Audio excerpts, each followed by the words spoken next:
Oh, sorry about that. Welcome back to the shop. As you know, I'm your host. Most of you have probably forgotten who I was by this point. It's been a few months, and I understand that the wait time is definitely not appreciated, especially for YouTube's algorithm system.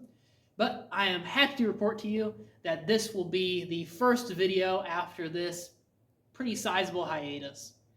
Now, I understand that a lot of you have been waiting on my projects, and I will also get into a little bit of a Q&A session, as I've gotten a few different little questions that I feel could be easily answered in just a sit-down session.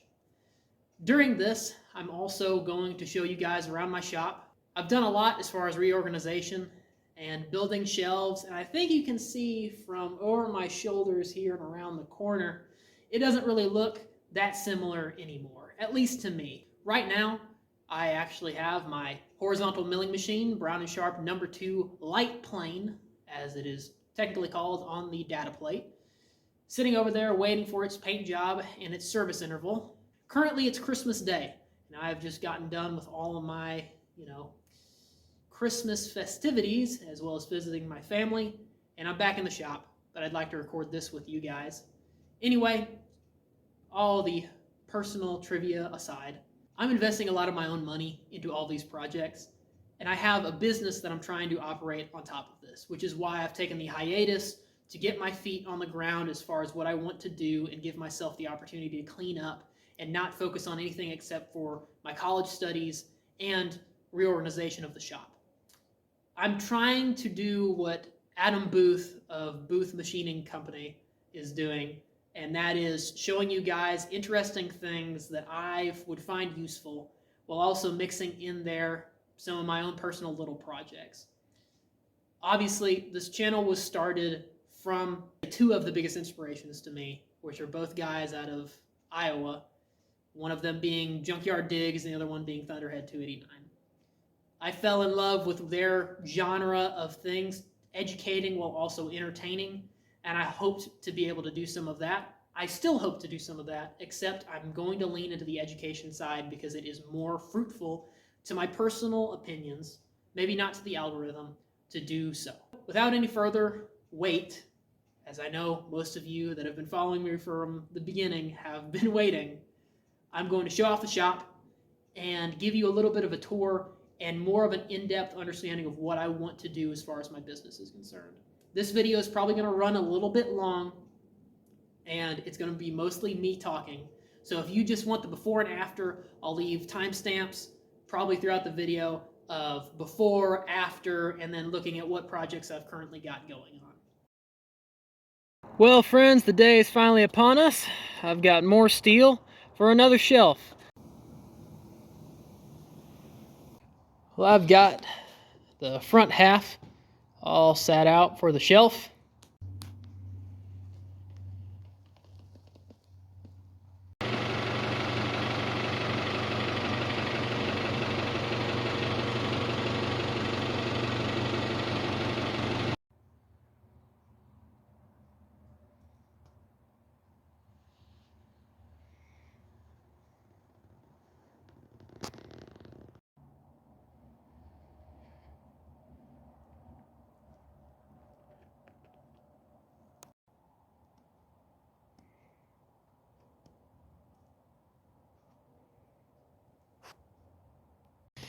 For the most part, I've been using scrap metal to make this divider. I got all my wood laying up there in that clean spot.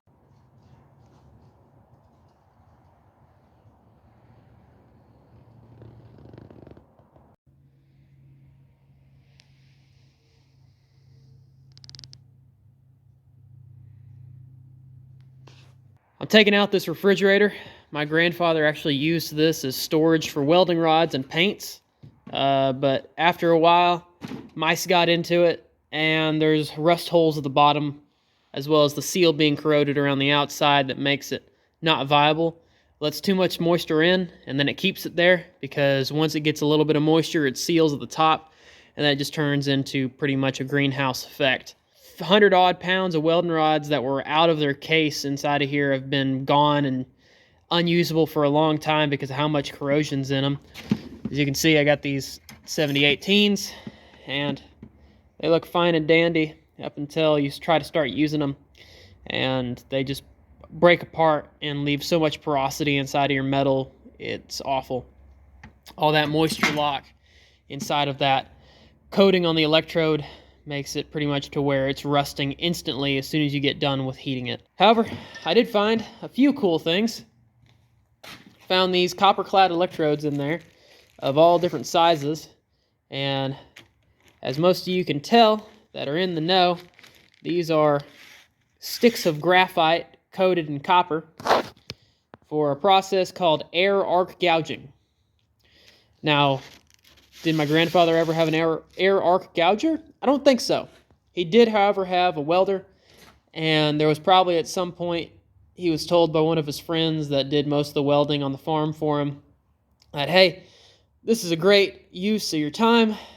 Get an attachment for your lead off your welder, and then as soon as you have something break down that starts to seem weird, you don't have to use a torch. You can bring it in here and cut it with these. I believe these are 1/8 inch, and then these are quarters, if I'm not mistaken, maybe a little bit bigger. And then these are 3/32. So I don't think the welder that I've got could run these. 225 amp, I think these are 250 amp, maybe I'm wrong on that. But just to find this, as well as a 50-pound box, never been opened, 1/8 inch, 7018 jet weld. It's a good find if I ever want to get the attachment for my welder. But anyway, after I salvaged those treasures, it's pretty much the last thing out of this. I'm tired of looking at it. It's had a paint job on it from the guys that used to work for my grandfather. And right behind it is the receptacle that I plug my welder as well as my plasma cutter into. So I'm going to clean out back there. I've got a locker I'd like to put in just to the left right here so I can store some of my equipment and maybe have that top shelf be for my welding rods. And over to the right, I would like to make a little shelf. Well, I'm utilizing a speed square and the only level surface that I have that's not flammable to weld up my rolling set of drawers. Well, now that I've got a mobile cube, or rectangle I should say, mind the broken finger, I'm measuring out to see what I want as far as my top boards. This is exactly 26 inches from bottom to top, and now that it's on casters, I can officially kind of map out where I want my drawers and also how I want it assembled. I don't mind how this looks. It's not great, but it's not awful. Better than the refrigerator before, but I still got more stuff to stock up with. I'd like to have all my consumables for welding stocking right around here, and I'm thinking about getting a TIG welder, so I might put that right here. I've got my collection of all my cool old stuff that my grandfather had bought in the past, as well as just some little bits and pieces I've collected. He was a volunteer firefighter for 14 years whenever they lived closer to the actual fire station in my local area. Then once they moved out to the current place that I'm at, he kind of had to go on the back burner with that. The business was taken over and he didn't have as much time because of the further drive. I've got my newest find at an auction I went to. This was actually 100% free. It's massive. I've thought about doing a gantry system in here, but I'm still trying to kind of button down my finances, and who knows what's going to happen. But for sure, this thing will be on the channel, getting it operating, making sure it's functional, and at least seeing how good or bad they are. It's set up for a 7-inch by 11-inch I-beam, which standard structural steel, but haven't messed with one, thought it'd be handy, and obviously free is the right price for anything because nobody wanted to take it except for me. Stopping here, got my consumables as well as some of my more machining tools. Plasma cutters, consumables, marking tools, taps and dies, and also my big collection of different size sockets, torch consumables, hose clamps. You name it, my grandfather had it. I haven't cleaned up in here, and I'd like to repaint these lockers. There has been a massive infestation of brown recluse in here ever since I started working, and especially that I've been clearing out stuff. It has gotten much worse. That's another thing to take care of in the future. my new and improved shelf. I've got it pretty well organized. Bunch of components for lights, industrial supplies. Obviously you can see that. That is actually fluid for an optical system out of an aircraft. It's the oil that goes in, I guess, the gyroscopic indicator. Don't know why he has that, but my grandfather was a jack of all trades, and he has pretty much the same amassment of junk as he does skills. And a 15 horsepower induction motor that, again, I don't know where he got it from. I'm keeping that, and that is going to be a part of something someday. I have no idea when. But I've got a mix mash of parts everywhere. Mostly it is engine components and dump truck components. So alternators, pneumatics, steering, brakes, hydraulics, starters, carburetors, carburetor rebuild kits, engine rebuild kits, turbo. And I built this shelf before I ever started YouTube, probably about 4 years ago. Then we come over to the new and improved corner. That is all pretty much industrial components for ag vehicles, and some Honda stuff on the bottom, and components from my truck, which I think I'm going to get rid of eventually. That's a radiator off of a Bucyrus Erie dragline crane that my grandfather had, and actually converted into just a standard dragline for a gravel pit, which I'm hoping to reopen sooner than later. Then scrap. And not necessarily all scrap, just storage for materials and such. Same with this. This is actually scrap except for these lower shelves.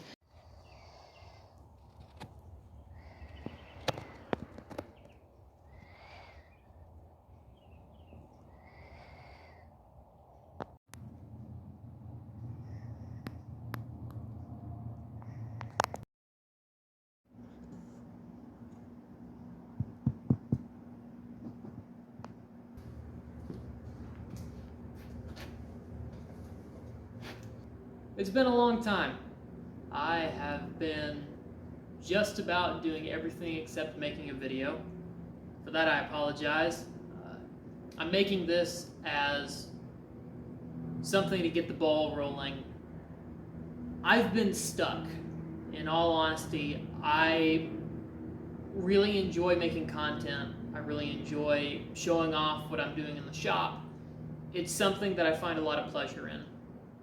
But for the last 10 months now, I have been trying my best to make something perfect. It has been literally something I've put hundreds of hours into, trying to make a video that would warrant the time that I have not been here coming back into. At first it was 3 months because of college, and then I felt like I had to do something grandiose and really show a lot of progress, and all of a sudden that 3-month project turned into a 6-month, and 7-month, and then 8, and you know the story. It snowballed out of control to the point where I am not even a quarter of the way to where I wanted to be a month ago to try and have this video really primed and ready to ship out, post, whatever word you'd like to use for it. I've had a very difficult time understanding the reasoning behind why people keep subscribing, to keep looking at my content, because I made this channel to only get 100 subscribers. At the most, when I hit that number, I was overjoyed, but a fear sunk in that I didn't expect, a fear of failure and not meeting expectations. And all of a sudden I got more anxious about the next post and the next post, and I just kept on overestimating how much time I could give to these projects and to making videos, because it is a time sink. I have a lot on my plate. Obviously, everybody has a life. I have a life. I have a lot more of a life than I ever have before, college student and all.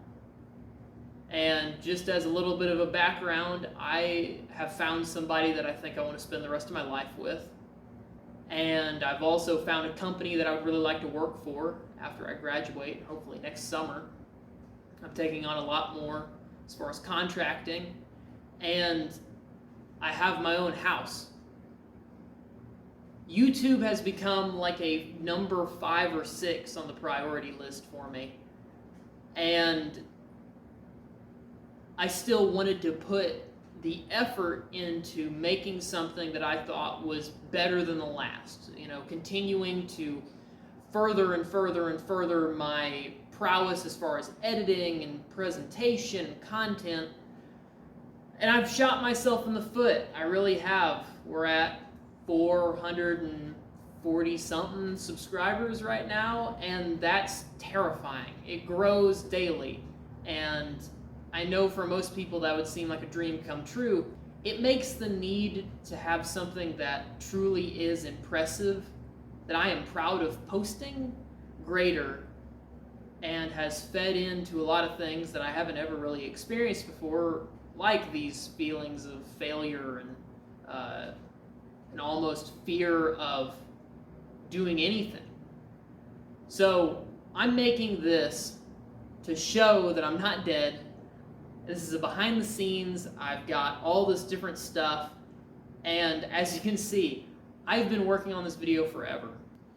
In the beginning of this video, all that footage was from Christmas, which is over 7 months ago now. That is how much effort I've put in to try and make something better that I could deliver to you guys, because I respect and really appreciate the fact that all of you take the time out of your days and your lives to watch me, watch the content that I make. And it's not a ton of you, but to me it's a million people. And I really have broken one of the rules that I had to myself, and that is being a man of my word.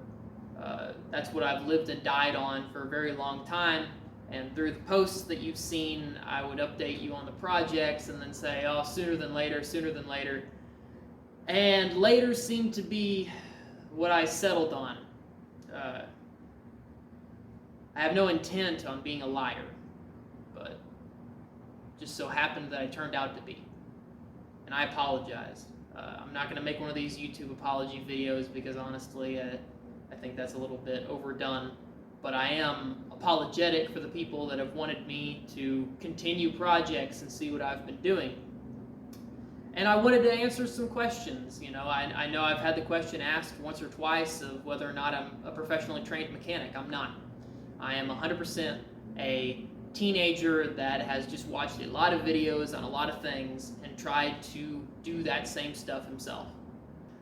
I am continuing work on the 1206 and the 990 David Brown. That is on the chopping block, but currently I can't make money with those. Those are not something that I have an income with, and they're just sinks as far as time. And when I don't have a stable income enough to support my own college education, I put those far back on the back burner, as right now, long story short, I'm not going to make this a massive video, but I am going to show off the stuff that I've been doing, because I have been attempting to improve and improve and improve. And whether or not you guys have seen that kind of doesn't matter to me right now. I'm doing this for me, and if you'd like to watch it, you'd like to watch it.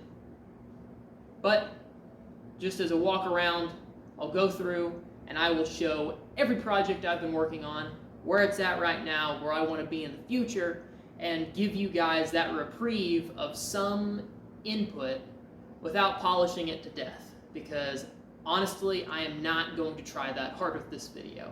I'm going to make it to give myself the jump off point to start making content again, and hopefully give myself some relaxation on what it really requires to make the next video. Because shooting myself in the foot by saying I have to be better and better and better works for personal projects, but it doesn't work for a business or a YouTube channel. It's just not the way that you need to have things. I'm not willing to post anything that I don't understand fully, because I've made this channel to be educational, and honestly, I might even start doing the stuff I did previously again, doing music, doing more fun-loving things. I've got video essays I'd like to do on other topics, because I'm a multifaceted individual. I mean, I'm not just a mechanic. I'm not just a farm boy. I'm not just a musician. I like all of this stuff. So be assured there's more stuff on the way, and I can't thank you guys enough for all the support you've given me so far. So intermission done, over. You'll get to see everything that I've been working on now, and I'll give you a step-by-step guide on where I'd like to be in the future. First up is the license plate wall and all the organization involved in it. I kind of want to brag on it because I think it looks dope. The welding area. I've been cleaning this up a lot. As you can see, swept underneath the actual workbench. And right here, this steel plate is the plate that I'm going to make into the pintle hitch for the back of the C70. I still need to cut out my guide holes and do my beveling to get it welded on.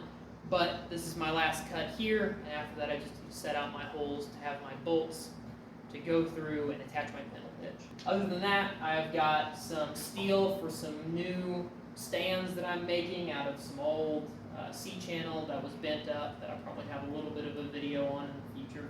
I've got a lot of things that I've touched on and some projects that I want to really restore in the future. My grandfather had this saw back in the day for doing, well, actual arbory work, and I haven't found a chain for it because the bar is massive, but this thing does run, and I just need to tune it and find that chain, and hopefully I can make something of it. This chop saw right here is worthless. There's something wrong with the intake or the ignition. I still haven't diagnosed everything, but I've been told by the guy that I bought it from that it was pretty much spare parts. I got it for 25 bucks though, so I thought it was a good enough deal. And if I could get it running, then I could sell it for $200. So another flipper project. What's a great business without parts? And having a little warehouse section really helps me out with organizing everything and seeing what stock I have. And you see over there in that corner, I've got more plywood. It's actually sure ply. It's a flooring material that's very resistant to water, and that's what I've been fixing the ceiling of this shop with, because a lot of these panels are rotten out. It's a work in progress because when I take them down, I have to be pretty much fully garbed up because there's no telling how damaging that is for my lungs. I did it once without any respirator or anything, and I was in a pretty bad state for a couple days. I almost couldn't sleep that night because of how much I was coughing, and I guarantee you I have taken a couple years off my life with that. So when I do take down one of the panels or a couple panels at a time, I have to be extremely cautious, wear a respirator, wear goggles, wear gloves, and it's a time-involved process. While it's this hot, there's no point in me getting up where the hot stuff is and getting a bunch of insulation on me after I'm sweating. Over here, we've got the cheapest vintage lathe on eBay. I've got one video up about this. The video is not good, but it was one of the first ones I ever made. If we take a glance right here, you might be able to see from there that I have a VFD and a 3-phase motor.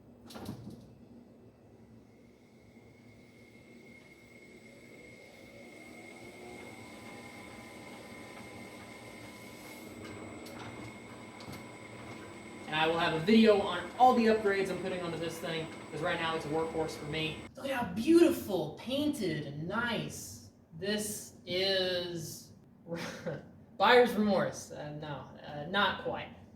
So this is actually a 1930s, 1940s Brown and Sharp #2 horizontal mill. I've memorized that because it haunts me in my nightmares when I think about all the stuff that I've tried to fix on this thing. As you can see, the paint job is my own doing. Primered it, put a top coat, another top coat. This is what we got right now. I've done lettering, I've tried to redo some of the locks and the brakes, and even with the knobs, I've greased them. I overpaid for this thing. I did it in a spur-of-the-moment deal. I wanted to have a milling machine. I got a milling machine, and then I figured out that I really got a milling machine that was way above what I needed. This thing is perfect for what I was intending to do with it, which is cut gears. However, when you have other projects that require slotting or some other precision milling, a horizontal machine is not great. It does have the universal head, which I know if I wanted to, I could part this thing out and probably get my money back for the most part, just selling the universal head and the parking attachment.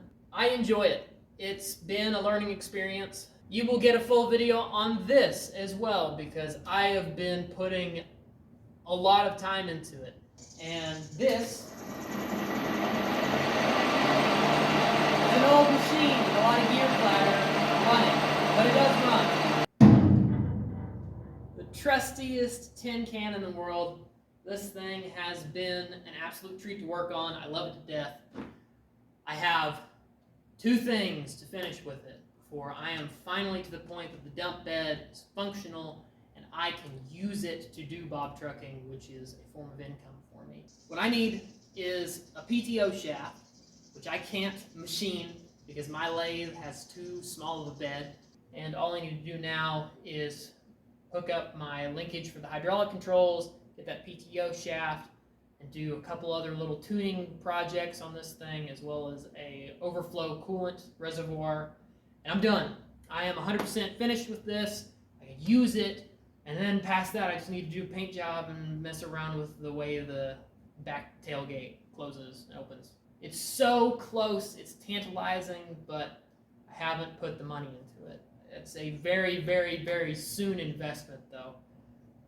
Just have to see how college pans out. This will be a near future, and I mean that with my whole heart and chest, near future upload of this thing operating, driving down the roads, and hauling its first load of gravel, which I am so excited for. I am treating it the way it needs to be treated, which is approaching it with an open mind and a full wallet, and I need to gather the full wallet. So that's where this is kind of taking place. This ugly looking thing is a 1960s International 1600. I picked it up for a good price on a back road that I used to drive. This is a soon project. I'm going to flip this thing.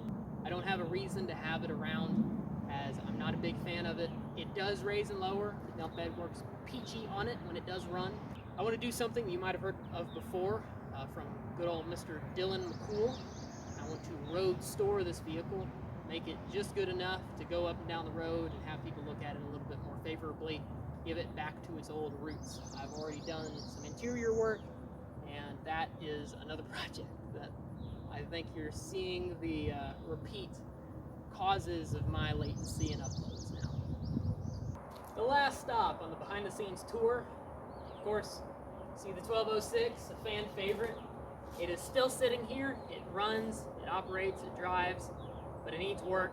I want to put money into it, but if I can't operate it, then it's like putting makeup on a pig and not being able to have any bacon. It's on hiatus, but I want you guys to know I'm taking care of it. It's under a shed roof, and I'm making sure that it's staying stable. I start it every once in a while, make sure it's operating well. It's not being mistreated, and it is something that I'm keeping an eye on.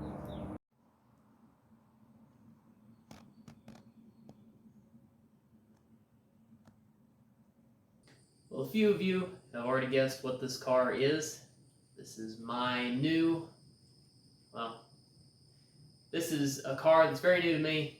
I fought for a long time to try and get this. It's actually my dream car. The only thing that this is missing to make it perfect is the overdrive for the transmission.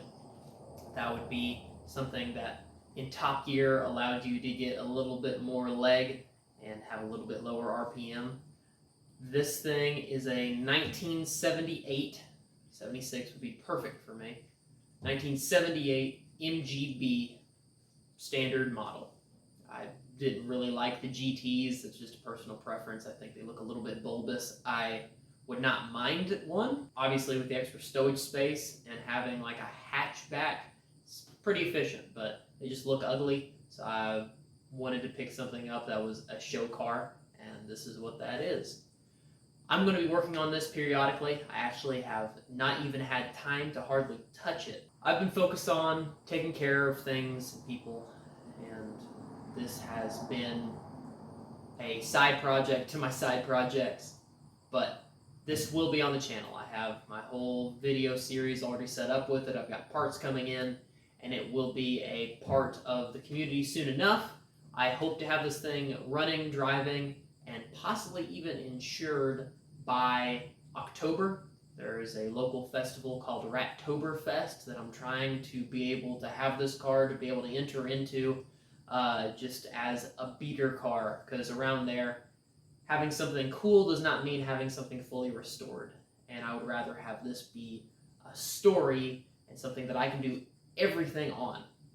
I'm talking about paint jobs, I'm talking about redoing the interior, the wiring, carburetor, whatever modifications I'd like to do. Maybe trying to find an overdrive kit for it in the future, so just for fun.